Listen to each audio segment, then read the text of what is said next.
E mais uma semana se passou e hoje é dia da gente fazer o resumo semanal com as principais notícias sobre ações da Bolsa de Valores. E falando em Bolsa de Valores, temos um rompimento do topo histórico, sendo negociado mais 184 mil pontos. Com isso, será que as ações ficaram caras para investir? Eu separei 19 ações para você analisar e ver que realmente tem ação com muita oportunidade no mercado. Temos também outra oportunidade que vai lançar um Fiagro que investe só em café.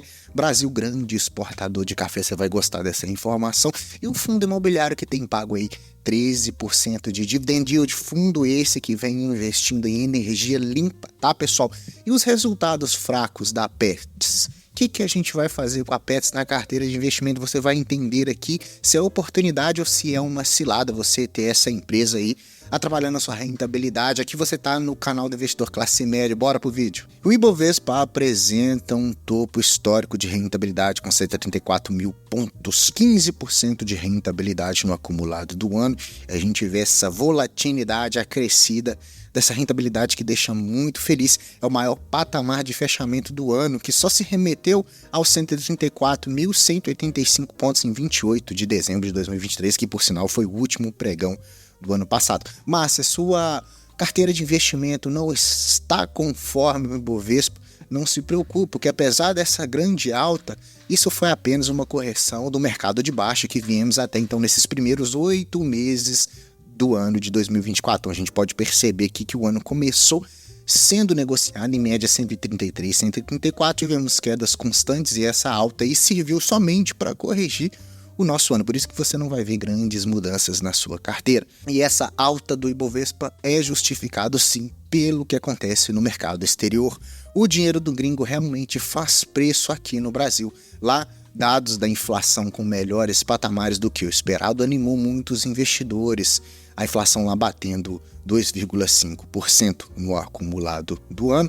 Então isso fez com que as bolsas americanas tivessem uma grande alta, não só a bolsa americana, mas também a bolsa de todos os países, aí, a maioria deles com uma alta bastante positiva. Isso, pessoal, é explicado pela seguinte maneira: então, menores chances de uma recessão nos Estados Unidos, ou seja, um crescimento econômico defasado, faz com que os investidores fiquem animados, com que eles se sintam mais seguros em retirar o dinheiro da renda fixa e aportar em renda variável, ou seja, tira dos bonds, tira do Tesouro IPCA, tira da Selic e coloca na renda variável. Por quê?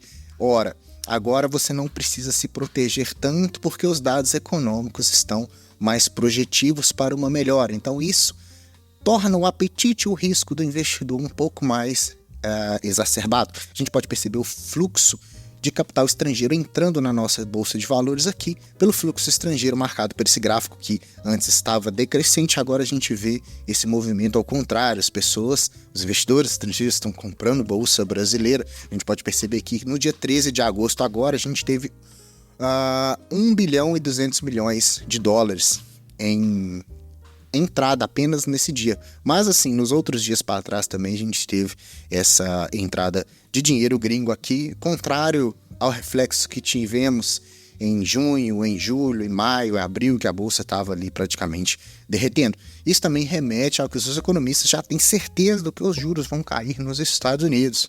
A dúvida é só quanto que ele vai cair. Então, se os juros vão cair, o apetite para o risco se torna um pouco mais avassalador, porque você analisa quando vai investir quais as melhores chances para sua rentabilidade. Afinal de contas, agora vale a pena mais tomar um pouquinho mais de risco na renda variável para ter uma rentabilidade mais positiva do que tomar menos risco e deixar o seu dinheiro na renda fixa rendendo a mesma coisa ali, tá?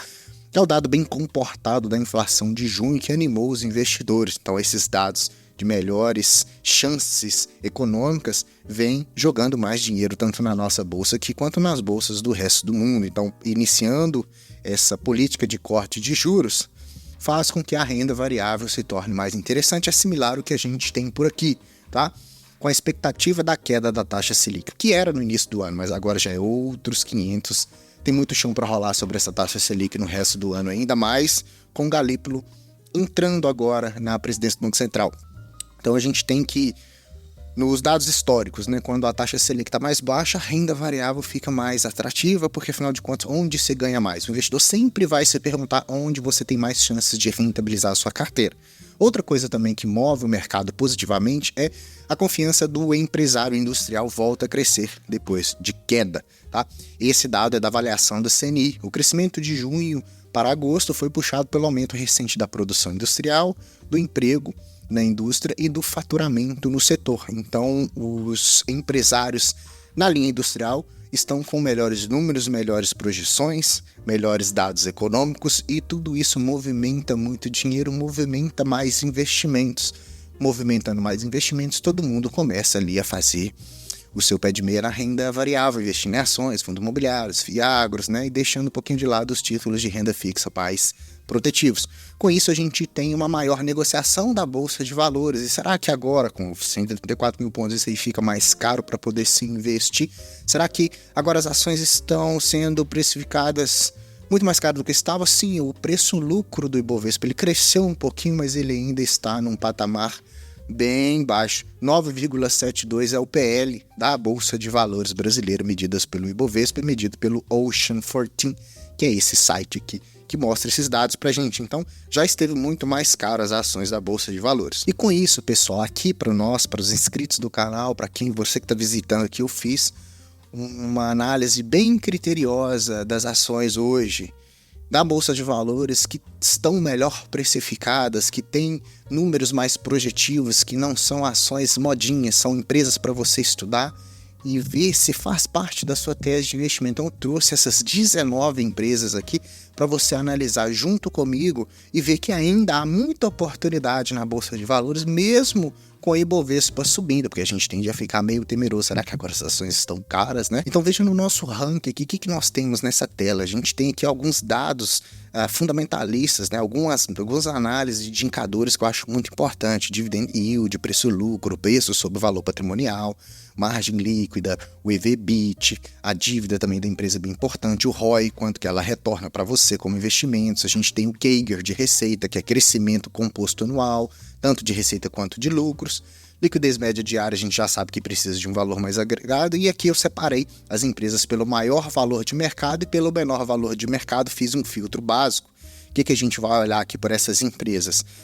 Preço sobre valor patrimonial, retorno sobre o patrimônio, que é o ROI, e o CAGR de lucros, que é o crescimento dos 5 anos. Então, o que isso quer dizer? Isso quer dizer que as empresas que estão aqui são empresas que estão negociando num valor patrimonial ok, que têm entregado um retorno acima da inflação, acima da Selic, sobre o patrimônio líquido para o investidor, que é o ROI, e tem crescimento constante nos últimos 5 anos das suas receitas e dos seus lucros. Então, uma empresa que ela vem crescendo cada vez mais, entregando mais para o acionista, negociada num valor mais barato, o melhor de todos os mundos que a gente tem aqui. Lembrando que não é sugestão de investimento, é para você pegar essas empresas, começar a estudar uma por uma que você se interessa mais e ver se faz parte da sua tese de investimentos. E nós temos aqui essas 19, né? Temos Petro, Itaú, Vale, Banco do Brasil, Itaúsa, CPFS, CEMIG, CSN Mineração, TRPL, Taesa, Copasa, Banco ABC, Vulcabras, Mali, Metal Leve, JHSF, Kepler, Weber, Boa, Safra, Valide e Indústrias Home, tá? Separei aqui 5 empresas para a gente simular: Banco do Brasil, TRPL, Copasa, Kepler, Weber e Home, para a gente ver se realmente esses números, o que eu fiz a questão de analisar aqui neles foi que você já sabe, né? Um preço sobre valor patrimonial bem ok, perto de 1.0, um ROI acima de 12%, que a gente tem aqui todas elas, você pode pausar o vídeo e ver ali com mais calma, e a gente tem CAGR de lucros, crescimento constante, um valor bastante projetivo e interessante. Então isso que você tem que tomar em conta quando você for fazer os seus investimentos e não só apenas analisar quanto que dividend yield ela pagou nos últimos 12 meses. Se você vai pagar barato ou caro por isso, é importante também, tá? Tem o PL aqui que você pode olhar isso também, tá? Então, por exemplo, se você tivesse investido 10 mil reais e não feito mais nada nos últimos 10 anos, quanto que esse dinheiro teria rendido se você tivesse investido nessas 5 empresas? Relembrando, Banco do Brasil, TRPL, Copasa, Kepler, Weber e Indústrias Home. Então temos empresas grandes, mas também temos small caps. Com esses 10 mil reais investidos por 10 anos, a gente teria um retorno ali de 76 mil reais vencendo muito o pessoal do Ibovespa, vencendo do CDI, vencendo do PCA. Então, se o Ibovespa teve essa alta, você sabendo escolher direitinho as ações com que vai compor a sua carteira e, mais importante de tudo, tempo, dando tempo ao tempo e fazendo os seus reaportes dos proventos que você recebe, você tem uma rentabilidade medida com 22,3% ao ano, tá? Então, uma rentabilidade bastante projetiva. Isso nos dá uma certa segurança de que investir em renda variável pode ser muito mais projetiva do que aquilo que a gente vem escutando por aí, de que renda fixa é muito melhor e tal. Não existe melhor nem pior, existe a carteira individual de cada um deles, mas o que eu quero trazer aqui pra gente é justamente para você tomar mais ciência e segurança de que o primeiro ponto é longo prazo. Sempre tende a vencer o longo prazo, tá, pessoal? Dessas empresas que você está escolhendo aí, então cabe a sua paciência, tá? Ao contrário dessas empresas que estão crescendo cada vez mais, a gente tem resultados não tão projetivos da empresa Petz. Petz vem acumulando uma rentabilidade negativa de quase 80% desde o seu início, né? Então perdeu-se 80% da rentabilidade hoje com valor da ação de R$ 3,45. Petz lidera as perdas do Ibovespa após o lucro cair quase 80%. Aqui a gente vai fazer uma breve análise para você entender o que aconteceu. Apesar de tudo, segundo a companhia, a queda foi causada por fatores como maior nível de depreciação e amortização dos seus materiais e produtos, tá? Refletindo os investimentos relevantes utilizados pela rede. Então, além dessa depreciação e amortização maior, os altos investimentos que a empresa vem fazendo vem corroendo muito os seus números, tá? Contudo, a gente vê uma melhora em relação ao último trimestre, segundo as despesas gerais e administrativas com um pouco melhor e um controle mais diligente sobre as finanças da própria empresa. A gente olha que em números de lojas, nesse crescimento que ela vem construindo lojas mais e mais e mais, vem crescendo de um ano para o outro, né? Tinha 230 lojas, agora está com 252 lojas totais. E essas lojas custam caro, pessoal. Então isso entra ali no bolso, né? Apesar disso, ela está aumentando as suas receitas. Aumentou em 3,8% de forma anual, segundo trimestre de 2023 para o segundo trimestre de 2024. Temos também um aumento semestral de 3%, bem em linha com o que se espera mesmo, né? Coisas que corroem, então, o lucro líquido da empresa, que de 24,5 milhões vai para 5 milhões, pode ser caracterizado pela pressão da margem bruta, maior penetração digital. Então essas vendas pelo digital vêm correndo às margens das lojas físicas e isso está diminuindo um pouquinho os números, né, dos valores das lojas vendidas. Aquelas pessoas que frequentam ali a mesma loja há vários meses, elas deixam de ir para comprar no online. Resultado financeiro também pesando bastante devido à marcação ao mercado, taxa Selic, né? E devido também à questão do endividamento ali, tá? Então, o lucro vai sendo corroído, mas eu trouxe aqui uma maneira mais explicativa para você entender com mais critério, como a gente pega, por exemplo, a DRE da Petz, a gente vê que esses 980 milhões que eles arrecadaram de receita bruta, perde-se muito aonde? Custos de mercadorias vendidas perde quase metade, com 434 milhões, até que não é tanto assim em comparação com outras empresas que a gente tem visto aqui no canal, que você pode ver todos os vídeos de análise das empresas que eu venho fazendo. Coisas que corroeram também um pouquinho o lucro é a depreciação e amortização de 45 milhões, faz diminuir bastante o lucro bruto, faz diminuir o EBITDA, né? E as despesas financeiras também, quando a gente joga isso na balança, diminui bastante esse lucro ali, dando um lucro líquido ajustado de 4,9 milhões de reais frente ao ano passado, que foi de 24 bilhões, né? Então uma perda aí de 80%. Mas, de qualquer forma, eu sempre gosto de trazer o copo meio cheio, uma empresa que não reportou prejuízo, né? Não tem lucro negativo, ela tem um lucro pequenininho, porque empresa de expansão absurda. Toda empresa que tem um crescimento muito grande vai sobrar pouco para distribuir em forma de lucro ali, pessoal. Então a empresa pega esse dinheiro todo, capta mais dívida para comprar outras lojas, para fazer novos investimentos, para comprar market share, para comprar outras empresas, para fazer M&As. Então tudo isso gasta-se muito. Então espera-se que daqui a 5, 6, 7 anos a empresa se solidifique mais e a partir daí ela começa a dar lucro. Sem contar que empresas de varejo nesse sentido sofrem muito com a nossa taxa de juros, sofrem muito com a Selic. Então quando está tudo muito mais alto, inflação em alta, Selic também em alta, acaba impactando nas despesas financeiras dessa empresa. Então, um dos males, o menor, tá? Mudando um pouquinho agora, falar um pouco do café. O Brasil aumenta em 26% a exportação de café em julho para 3,8 milhões de sacas, tá? Então, esse volume expressivo exportado foi bastante projetivo para essa commodity que é tão negociada e cada vez mais apreciada, tá? A gente pode perceber aqui que os maiores exportações são para os Estados Unidos, Bélgica, Alemanha consome-se muito, Itália e lá do outro lado, no Japão também eles consomem muito café.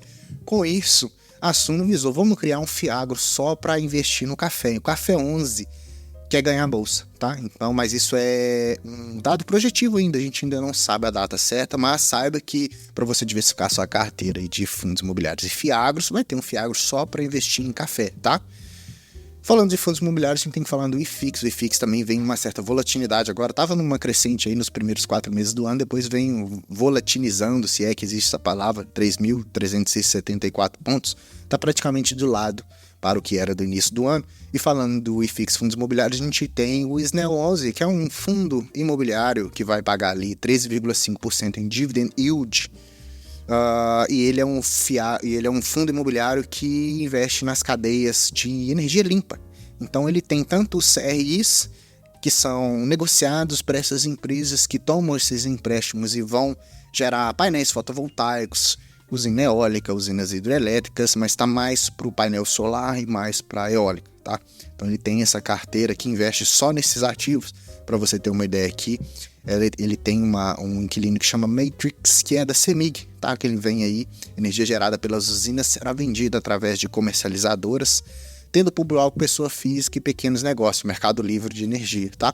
A projeção do fluxo de comercialização corrobora com taxa de interna de retorno de 24,9% ao ano, por isso que ele vem entregando esse dividend yield de 13,9%, 15%, então um dividend yield bastante atrativo, tá? Fundo esse que passou por uma divisão de cotas, né, um split. Então antes ele era base 100, agora ele ficou em torno de R$9, tá? O valor dele original é 7, então ele está negociando um pouquinho acima do seu valor patrimonial, distribuindo aí praticamente 10 centavos por cota. Se a gente for ver se é atrativo os investimentos no SNEL 11, se ele venceu os indexadores, a gente pode olhar aqui. Os dados projetivos mostram que quem investiu desde o início no SNEL 11 e manteve as suas cotas até hoje, conseguiu vencer bastante o IFIX e conseguiu vencer também o nosso IPCA longo medido pelo IMAB. Então, pessoal, assim a gente fica nesse resumo. Espero que você tenha gostado desse vídeo. Se você gostou, deixa like para mim. Se inscreva no canal se você não é inscrito, ativando o sininho, porque tem vídeos todos os dias. Você vai ser o primeiro a ficar atualizado das informações muito importantes que eu venho trazendo aqui para o canal. Tá certo, pessoal? Não deixe de deixar o seu comentário. É muito importante o seu comentário, eu sempre respondo todos. Quero saber suas sugestões para a gente fazer o resumo da próxima semana, para a gente ficar antenado aqui. A gente falou sobre elevação do Ibovespa, sobre taxa de juros, sobre PETs, sobre o novo fundo Fiagro de café e várias outras empresas aí da Bolsa de Valores que, apesar dessa alta, a gente consegue preços para investir bastante atrativos, tá, pessoal? Aqui você assistiu o canal do Investor Classe Média, eu sou o Gustavo, te vejo no próximo vídeo e até mais.